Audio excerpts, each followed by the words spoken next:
Hello. So I'm just checking the sound is working. It's okay? Okay, hello. So I'm really happy to open this afternoon session. I understand I'm the one after lunch, so I hope it will be interesting enough for all of you to conduct this session on constellations and their use for the military usage. I will go in 4 parts and start with what is military Satcom today, because for most of you maybe it's easy, but it's not so obvious for everybody. One simple message: military Satcom today operates with geostationary satellites, so fixed in the sky, 36,000 kilometers of altitude.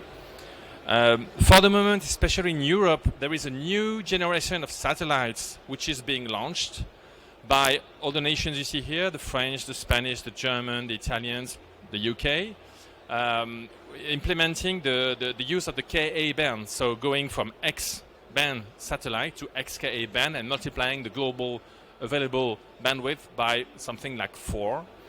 But it's also more than 1,000 platforms in submarines, ships, combat vehicles, command posts, for instance the multi-role tanker role, so aircrafts.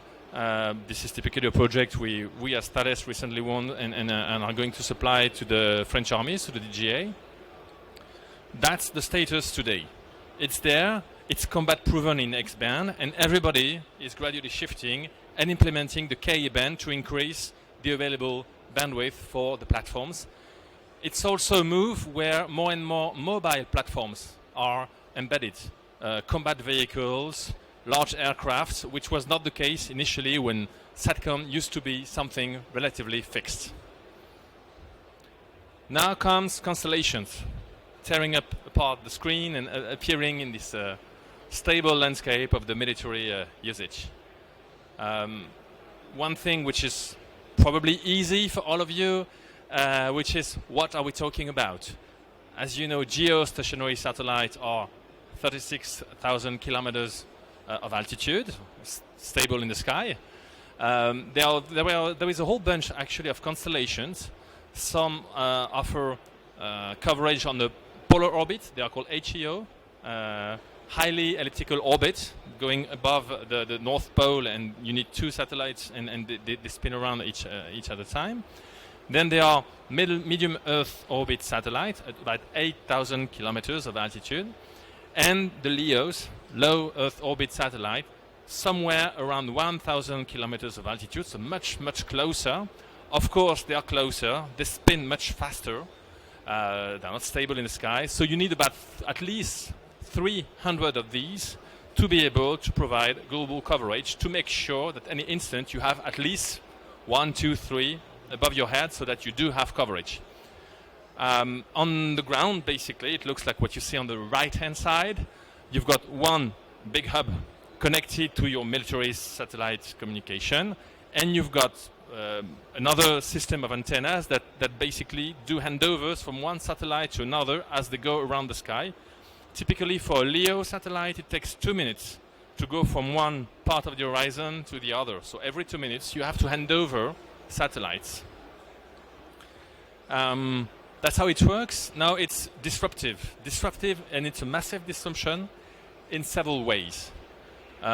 First, it comes from a massive industrialization of space, industrialization of the cost of launchers, typically SpaceX with reusable rockets, the cost of satellites, the cost of terminals.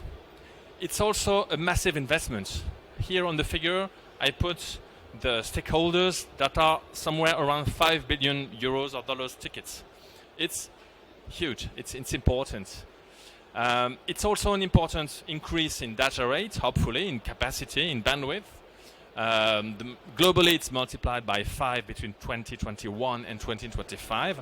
So, of course, it raises the question, wow, now there is a lot of capacity in the Satcom environment.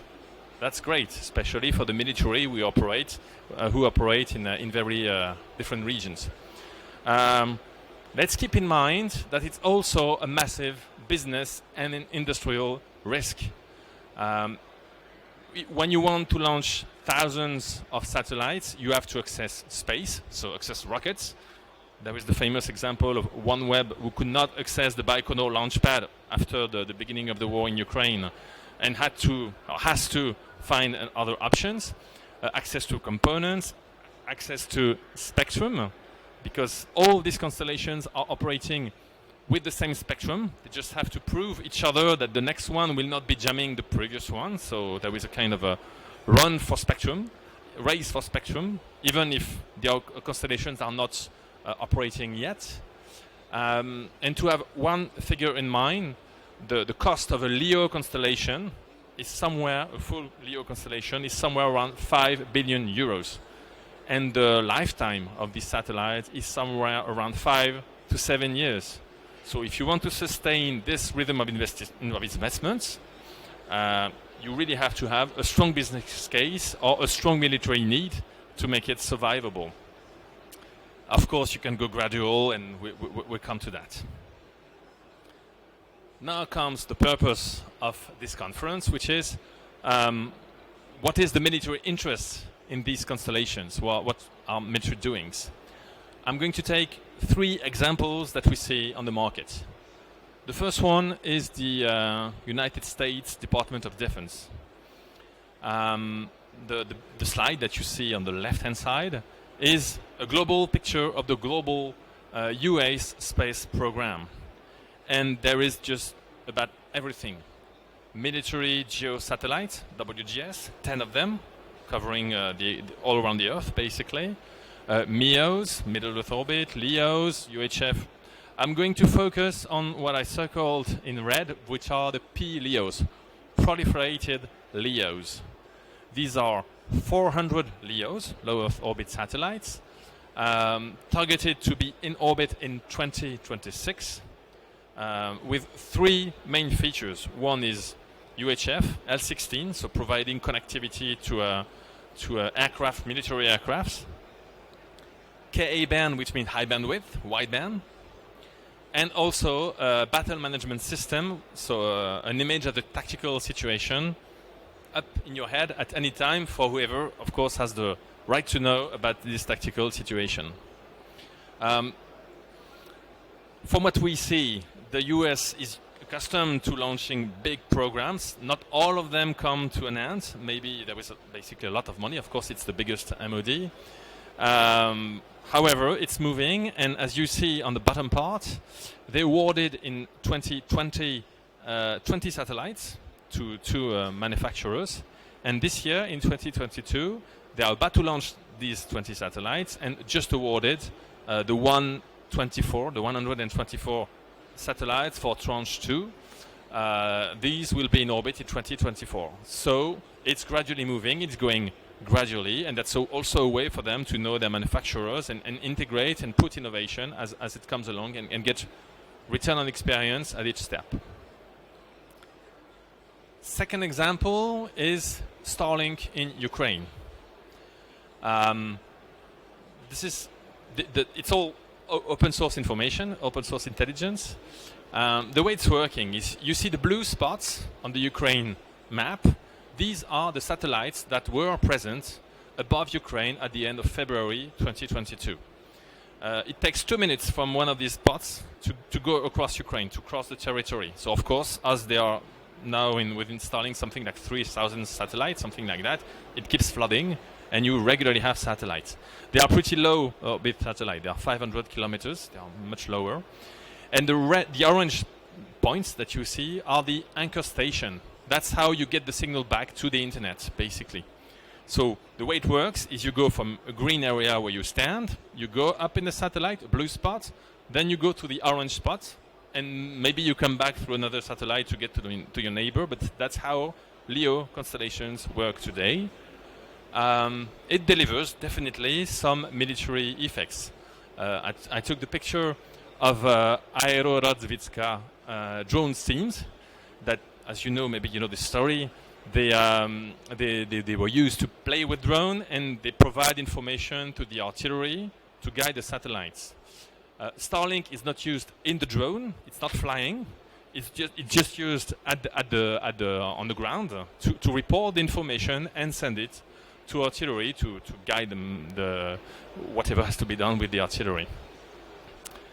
I'm coming with a third element in the landscape, which is, of course, the European Union connectivity constellation. So, as you know, French Commissioner Breton, European Commissioner Breton, we happen to be French, decided and is a strong advocate of the launch of a European constellation, Leo-based, with one motto, which is basically to catch up regarding what's going up on the other side of the Atlantic. From a military standpoint, this kind of constellation fits pretty well in a model which is in a doctrine typically of the French army, but it's very generic. On the top, you've got your military Satcom, which is sovereign, robust, ultra resilient, with the links able to resist high intensity and high level of jamming. At the bottom, you've got commercial Satcom. You have to spend money for that, but when you go in operations, after entry on theater, when you start stabilizing the operation, it's a good way to get extra bandwidth. And in the middle, you get GovSatcom with guaranteed access, extra coverage, meaning the geostationary satellites of European nations, they are focused in Europe and Africa. They cannot go to Pacific area or any other area of interest. It's also extra capacity, something like 10 times more capacity available than what you get with military geo satellites. So it does have an interest per se. Now comes the situation, how do we make out of this GovSatcom, governmental Satcom constellation, something that will be with the right level of robustness, with the right level of resilience, given the environment we are all in. I'm going to describe that through threats, and I will take 3 threats that we can pretty easily see. The first one is jamming. Jamming, as you see on the left-hand side, you may have in mind that jamming is something like the big machine that you see on the top left, the Krasukha 4, Russian device, but that jams from UHF to KU band. This is used to jam radars to make sure that they would not be able to see your airplanes. It's a lot of power, a lot of energy. It's million euros machines at least. So of course this is very costly. This is military jamming. But actually, to jam Satcom, what you need is much, much more simple. It rather looks like the second image on the left, which is a pickup where you see 2-3 parabolic antennas. The difficulty with LEOs is that you have to motorize them so that they are able to follow the LEO station. Okay, I guess it's going to work. It's not complex. The LEO, they have a position which is very ballistic. The precision doesn't have to be so great. So it's a good theme for an internship for a student in engineering. The only thing, of course, is that if you do that, it's war. It's a war effect. So of course it's forbidden, and of course we don't want to send our interns to jail because of that. But it's quite simple. Our analysis is that probably the Russians were surprised by the use of Starlink and did not have time to design this kind of thing. When I say it's easy, I mean it's not 48 hours. It's more something like 6 months or 1 year to get something that is going to work. And you need a couple of them on the theater so that they would jam regularly. This is the kind of jamming we encountered, or the French army encountered in operations in different regions, not with Satcom, but with ground jamming. So it's not so difficult to do. The third category of jamming is self-jamming. Here I'm taking a quote from the US Army. In 1 year, they reported 261 self-jamming events.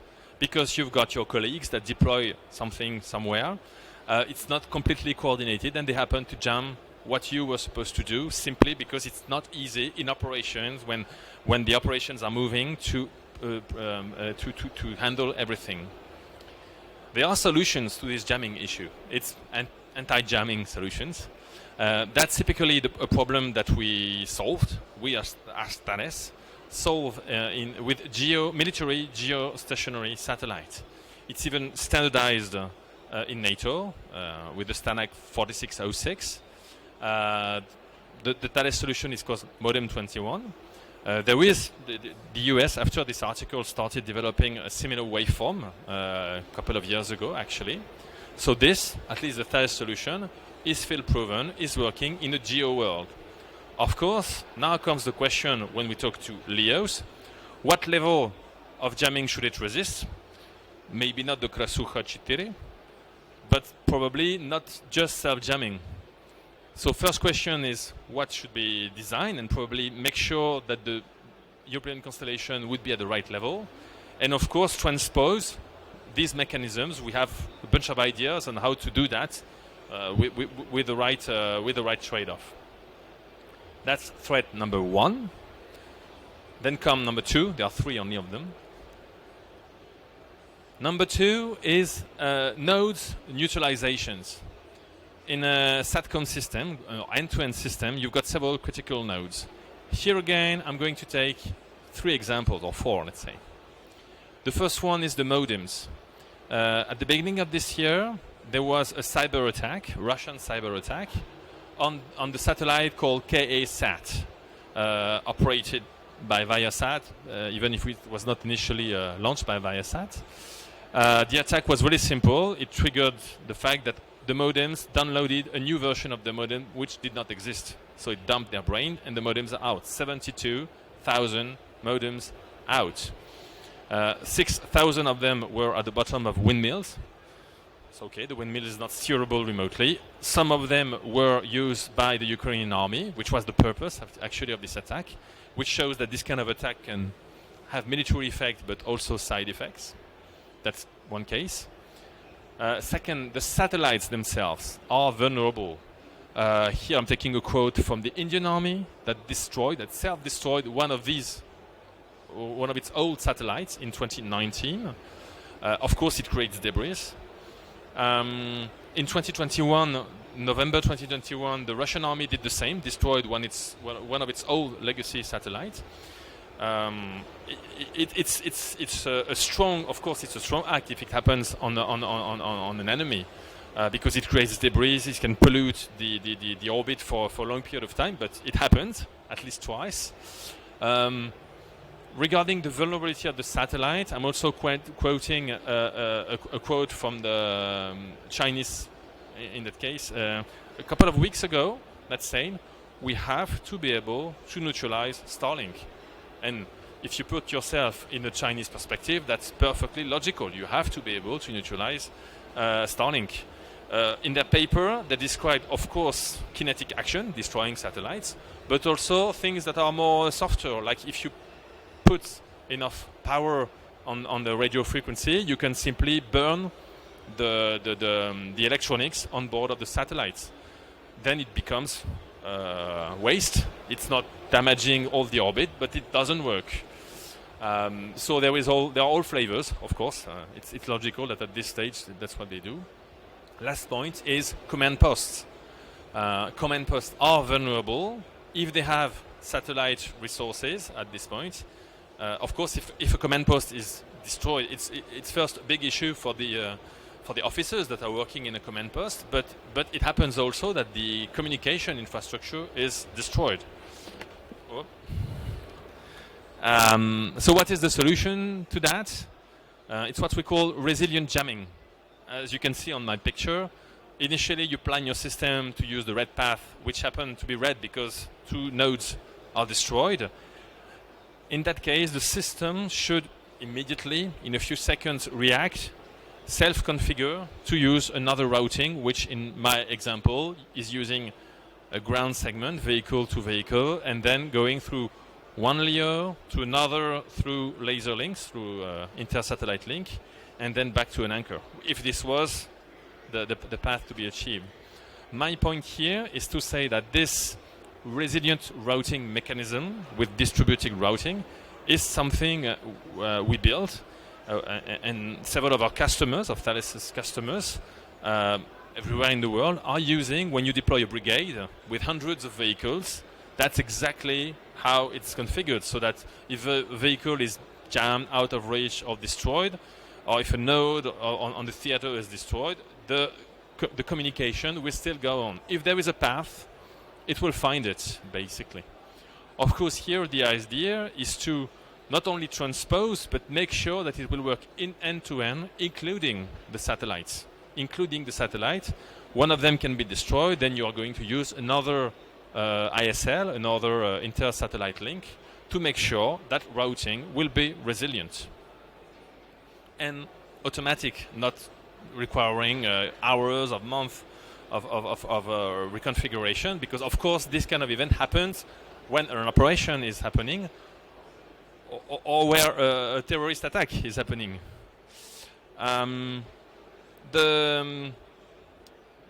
The third and last element is, of course, the third-party issue. Starlink is a US company. It's serving the Ukrainian army. If Ukraine was under sanction, Starlink would have to cut the signal to Ukraine army. You would not need all the jamming, destruction, and so on. It's just cut, just from sanctions and economical effects. So when you depend on a third party, there is this risk, of course. There is the risk of being spied. There is the risk of geolocation of a ship, for instance, in that case. So, of course, the solution to that, at least for a European nation, is, given the level of investment you need, a solution that is at the European level. You could not use that, just use your military Satcom yourself, but if you want to use Constellation, the solution is to use a European solution. Now, basically, I'm coming to my conclusion. It's pretty easy to segment. If you are in a high-intensity conflict, the backbone, the cornerstone of the solution is military geosatellite, just like every nation in Europe and US is doing. I mean, the US also are renewing their satellites, WGS, one every year. And military geosatellites up there, and compact stations on the ground, in command posts, in ships, but also I took two examples here, in combat vehicles. So that's a Griffon, for instance, this one, where we have an on-the-move station. You can ride the combat vehicle and it will always be pointed towards the geosatellite. Another example is the multi-role tanker, Mrtt. Here again, it's a flat panel antenna, but with a motor, so that it will always point towards the satellite when the plane is moving. In that case, the Mrtt has two sorts of modem: the protected modem, the one with anti-jamming features, but also a civil modem, so that if you go, if you're not under the coverage of Syracuse, of the French sovereign satellite, you still have connectivity. And basically, when you are in high-intensity conflict, you use whatever connectivity is available, and what you need is resilient routing. Typically, the kind of thing we embedded in our solutions. If you are just looking for extra capacity or extra coverage, which is typically the case after the beginning of an operation, you start stabilizing, you may have to do a remote IT process, provide welfare to the soldiers on the field or in the ship or whatever. Basically, what you need is a combination of a commercial solution, maybe governmental solution if some elements are already embedded, and sovereign security. Ciphering, also making sure that all the security principles are going to be used, so that this commercial Satcom solution can be used as a COTS, as a component on the shelf, and integrated in the end-to-end solution.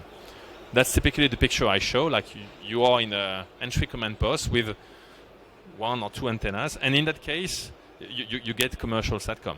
It could be any commercial Satcom. It could be geostationary, MEO, LEO, whatever. What you just need is bandwidth.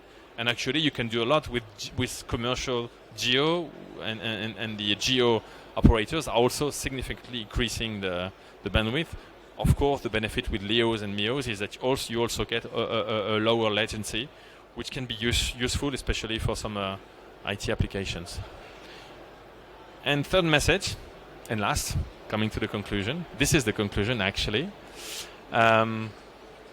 If you are, and especially involved in the EU Constellation project, and the purpose is to design a resilient gov solution or a governmental solution that will be resilient enough, it's important to, as a caution, to embed the right elements to be resilient from the start, because resiliency, like cybersecurity, is really, really difficult to deliver after. So you do have to think of it, at least think of the level of threat you want to be able to cope with, so that you can embed. And of course, it's a way to create a differentiator with such a solution.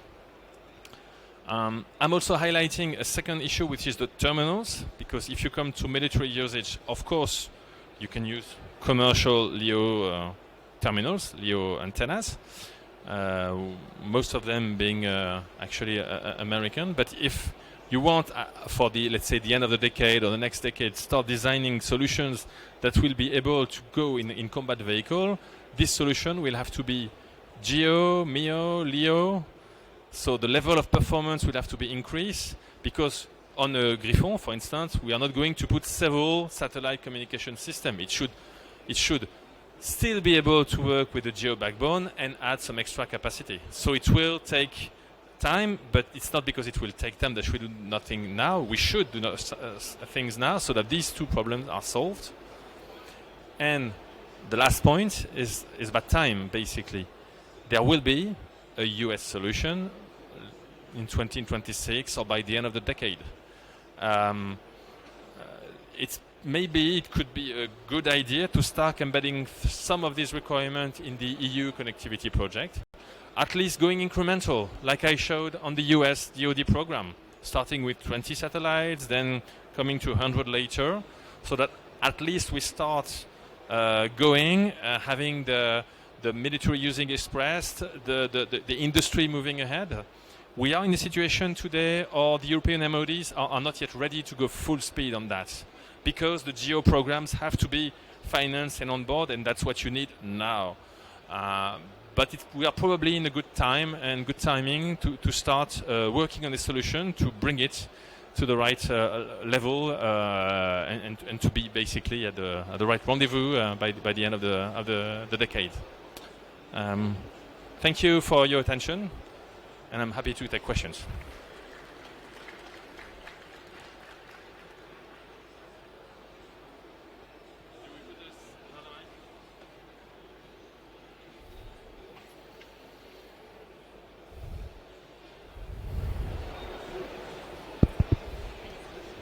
Hello. Can you hear me? Sure. Yeah. So Olivier, as you mentioned, like the PLEOs, the proliferated LEOs, the proliferated LEOs. Yeah.